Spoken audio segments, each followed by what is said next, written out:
And so you run a simulation of that. It's turbulent.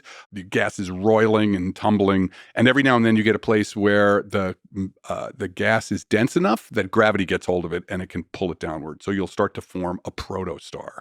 And a protostar is basically the young star of this ball of gas where nuclear reactions are getting started. But it's also a disk. So as material falls inward, because everything's rotating, as it falls inward, it'll spin up and then it'll form a disk. Material will collect in what's called an accretion disk or a protoplanetary disk. And you can simulate all of that.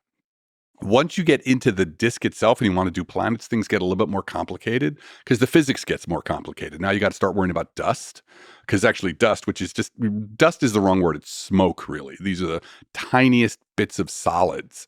They will coagulate in the disk to form pebbles, right? And then the pebbles will collide to form rocks, and then the rocks will form boulders, et cetera, et cetera. That process is super complicated, but we've been able to simulate enough of it to begin to get a handle on how planets form, how you accrete enough material to get the first proto-planets or planetary embryos, as we call them. And then the next step is those things start slamming into each other to form, planetary-sized bodies. And then the planetary bodies slam into each other.